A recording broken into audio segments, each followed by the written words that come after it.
Thursday evening in Caracas, the 12th member state of the Bolivarian People's Trade Agreement reaffirmed their united stand against imperialistic blockades and highlighted the scientific achievements of Cuba. Derek Chauvin, the Minneapolis white policeman who suffocated George Floyd to death, will have to pay his crime with 22.5 years in prison. The judge underlined the cruelty and abuse of power in this crime. 1 in 4 Cubans has received at least 1 dose of the domestically developed ALBA COVID-19 vaccine. The University of Oxford praised the socialist island for leading the world in one-day vaccination for 100 inhabitants.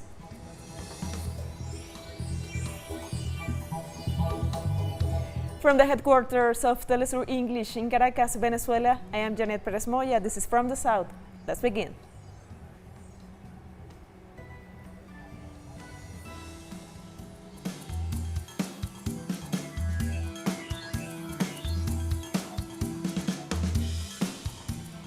Caracas was the venue for the 19th summit of ALBA, the Bolivarian Alliance for Peoples of Our America. In the final declaration, the head of states categorically reject unilateral sanctions and blockades against Cuba and Venezuela, highlighted the achievements of Cuba in producing world-class COVID-19 vaccines, rejected the destabilization attempts against Sandinista government of Nicaragua, and salute the return of democracy in the plurinational state of Bolivia. They also reaffirmed their commitment to integration and development based on the principles of solidarity and mutual support for the entire region. They also announced political initiatives to strengthen regional autonomies, such as the Union of South American States and SELAC, the Community of Latin American and Caribbean Countries. The summit took place in the context of celebrations of the 200th anniversary of Carabobo Battle, which sealed Venezuelan independence in 1821. In his summit speech, Venezuelan President Nicolás Maduro foresaw a world without empires. This here is the 21st century, no doubt that the one that marks the end of all empires. It will be the century of the rising of a world of peace, a humane world, as our singer Ali Primera said, so humanity can be humane. The Prime Minister of Dominica, Roosevelt Skerrit, rejected foreign interventions in democratic processes such as Bolivia and Venezuela. Skerrit himself was the target of a failed destabilization scheme in 2019, orchestrated by the head of the Organizations of American States, Luis Almagro. What has happened here in Venezuela and what has happened in Bolivia should never be allowed to happen anywhere else, where these interventionist attitudes believe that they must dictate to the people who are their leadership, who should lead them and when they should lead them. But we should not allow them, as citizens of this region, to decide where we stand on the decision based on who is in government or how they lead. Raúl González, Prime Minister of Saint Vincent and the Grenadines, praised the late Presidents Fidel Castro and Hugo Chavez for devising the Bolivarian Alliance.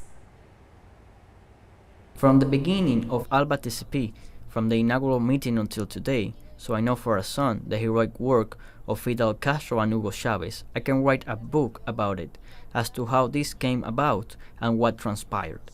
And this is an extraordinary organization, ALBA-TCP. It is an integration movement of the highest quality, benefiting the free and independent people across the Caribbean and Latin American civilization, and what we engage in daily in our struggle for survival and the improvement of the life of our people, the quality of those lives, our living and production. Grenada and Venezuela will cooperate in food crop production and agricultural research. The agreement is the result of a bilateral meeting between the Agricultural Minister of Grenada, David Hell, and Venezuela, Wilmar Castro. They meet in the context of the Bolivarian Trade Agreement ALBA Summit held in Caracas on Thursday. They also discussed trading agricultural produce from both countries. Following the meeting, the officials visited small goats farm located in the residential area of the Venezuelan capital.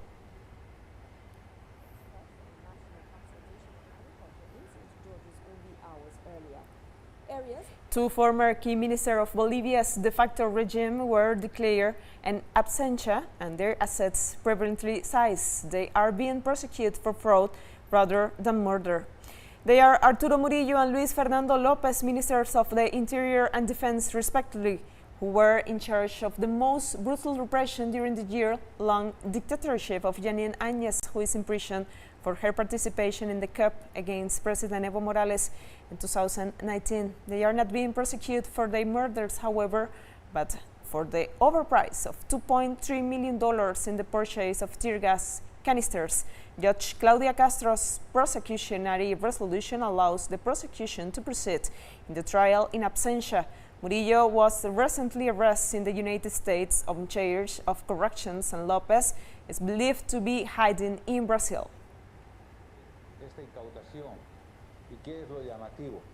In the United States, Minneapolis policeman Derek Chauvin was sentenced to 22 and a half years in prison for the murder of George Floyd in May 2020. Judge Peter Cahill's sentence underlined the officer's cruelty and abuse of his position of authority, aggravating factors that allow him to give a harsher sentence that will be indicated by state's sentence guidelines for first-time offenders. In arresting African-American George Floyd in May 2020, Chauvin was the white calmly suffocate his victim, pressing the knee against Floyd's neck, who several times showed that he was unable to breathe. The murder sparked a national wave of anti-racist protests, prompting demands for structural reforms of police departments and rules. Chauvin's sentence was one of the longest given in a former police officer for using unlawful deadly force in the United States. Down, three to go! One down, three to go! The rapid spread of the Delta variant of COVID-19, while access to the vaccines remains extremely unbalanced around the world, are cause of a deep concern for the World Health Organization. Its Director General Tedros Adhanom Ghebreyesus said Friday at the press briefing in Geneva. What I would like to assure those who are prepared to give vaccines is we have done our homework with the World Bank, assessing countries, identifying the gaps, helping them with filling the gaps, but at the same time, they have experience of using or implementing mass campaigns for several years. So they have the experience, but we also try to work with them if there is, to see if there is any gap. So the shortage, the problem now is supply problem. Just give us the vaccines. Canada should seriously look at its own internal situation regarding human rights and the treatment of minorities, Chinese government spokesman Zhao Lijian said. This is a charge against the Canadian government for the historical debts to the Indigenous people, and it also reflects the bleakness and helplessness of the Canadian Indigenous people today.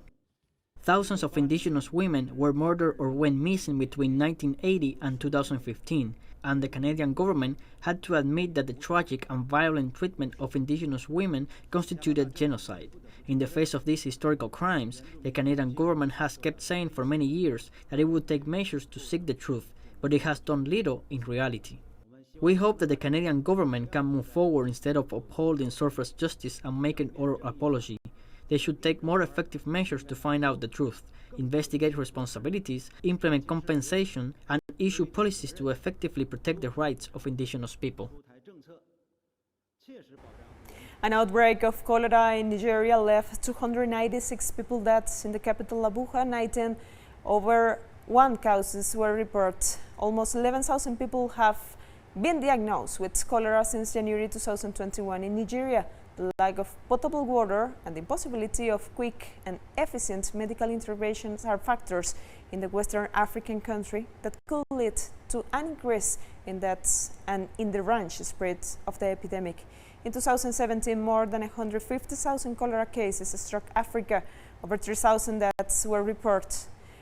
92 million people in the continent still drink water from unsafe sources of rural communities where pipe water is scarce and hygiene policies do not reach.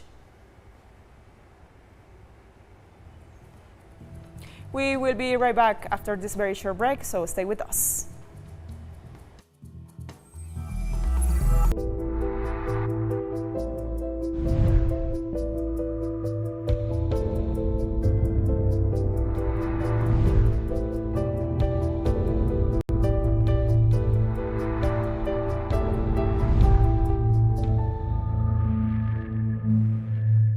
Welcome back. 1 out of 4 Cubans has been vaccinated against COVID-19, with more than 5 million doses applied so far with the Abdala jab.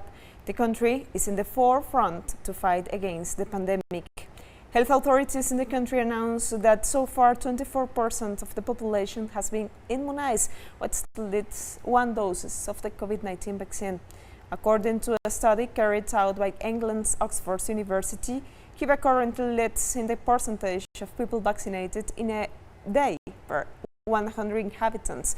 This is the result of effective synergies between industry, research centers, and the public health systems. The study says Cuba has developed 5 vaccines, of which 2 have reached the third and final stage of testing. One of them, called Abdala, was proved a 92.3% efficacy in preventing the disease.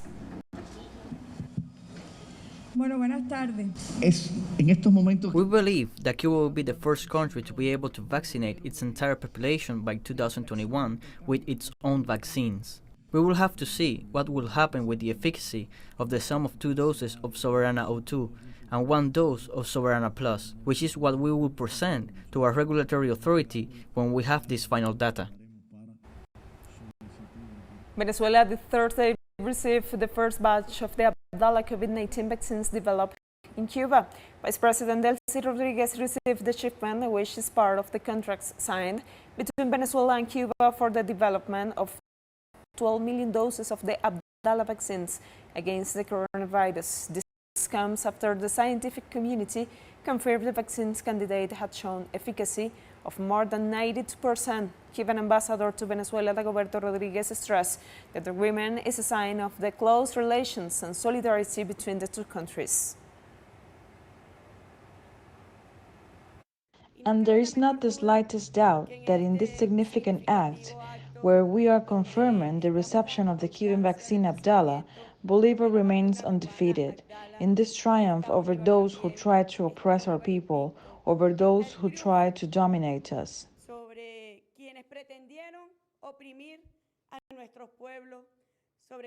The arrival of the first batch of the Abdala vaccine is a sign of a close, brotherly relationship between our countries.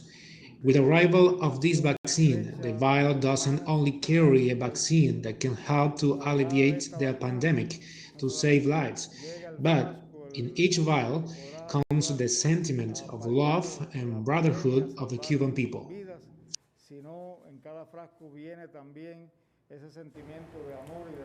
The Chilean Congress gave Chilean authorities green light to extend the state of emergency and reinforce other measures to reduce COVID-19 infections. In spite of their criticisms of President Sebastián Piñera's handling of the pandemic, most opposition deputies and senators backed his request for an extension of the state of emergency in the situation of catastrophe for another 3 months. The emergency allowed authorities to restrict civil liberties, impose curfews, quarantines, regulate distribution of essential goods and services, among others. Since February, Chile pioneered the massive vaccination of its population, but that did not prevent step hike in contagions and fatalities in the last 3 months. More than 32,000 people have died in Chile since the first case arrived in March 2020.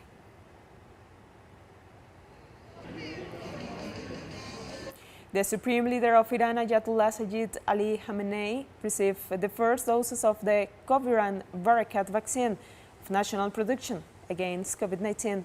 Khamenei expressed Friday he had wanted since the beginning of the pandemic the vaccine of Iranian fabrication and would wait until there was one to be immunized. He insists from the start of the vaccination campaign he will wait his normal turn to be jabbed without any political privilege. Most of the Iranian population over the age of 80 has received the vaccine.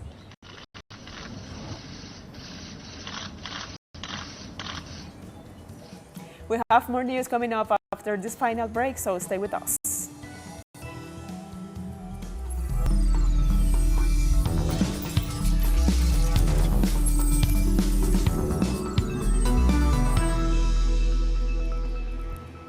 Welcome back. Street art and community work are part of Colombia's resistance against President Iván Duque's violence. Here, one example of youths in actions in Medellin. It's early morning, and this park in Medellin is dubbed Resistance Park by young protesters who have turned to art as a means of struggle. Visual arts and community work has been a parallel form of protest in the context of the national strike launched on April 28 in demand of the fundamental rights and greeted with state terror. There are the sculptures paying homage and the resistance of those fallen under police violence. Also songs, graffitis, dance, boat banging, and reporting threats in face of the overwhelming mainstream media manipulation.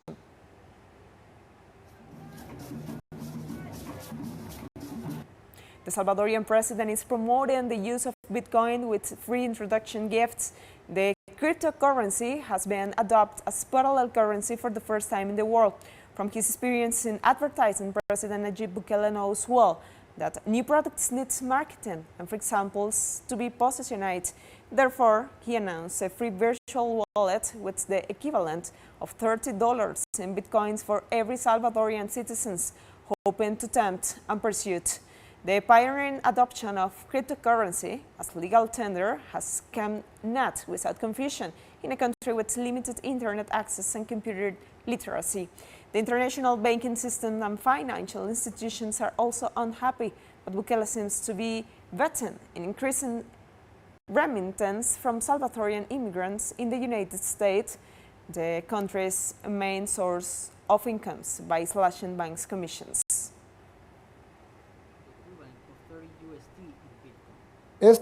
This will be the only bitcoins that the person who does not want to receive bitcoins will receive. Why? Because they will be given for free. When opening the app, they will receive the equivalent of 30 USD in bitcoin. Remittances, the people who send them as well as the people who receive them, know that remittances have commissions. They pay high costs for sending and have several problems. In this case, with bitcoins, these problems are eliminated. The recent seizures of Iran's public television station Press TV website by the United States is proof that they are using media to distort reality in the Middle East, said Sayed Nasrallah, the Secretary General of the Lebanese Islamic Resistance Organization Hezbollah. Hezbollah is a major political and military player in the region, most feared by the Israeli regime. On a television speech, Nasrallah denied Western reports that Hezbollah and Iran are sabotaging the formation of a new government in Lebanon, where there has been instability due to one of the worst economic crises in the country's history and the resulting of popular discontents and protests. What the country needs is unite from to face shortage of food and fuel, he said. He rejected any possibility of internal fighting between Hezbollah and the Lebanese army, as the United States is hoping. He also rejected the notion that in its negotiation with third countries, Iran is also representing Hezbollah.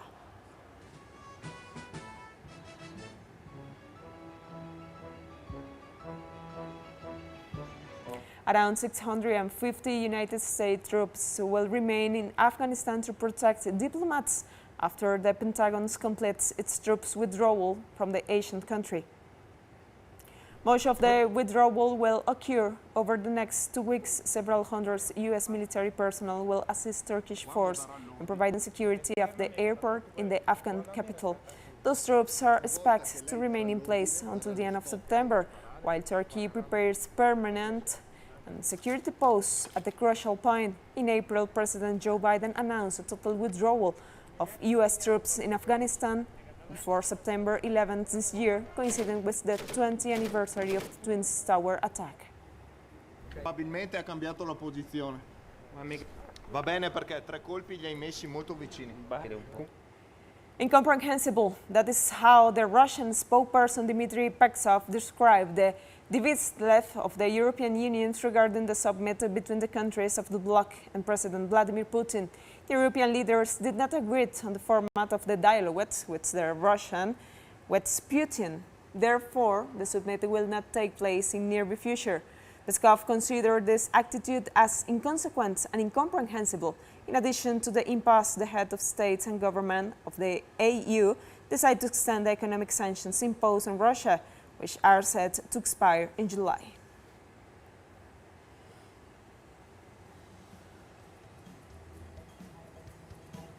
We have come to the end of this news brief. You can find this and many other stories on our website at telesurenglish.net, and you can also follow us on social media for all the latest news. We are on Facebook, Twitter, Instagram, and Telegram.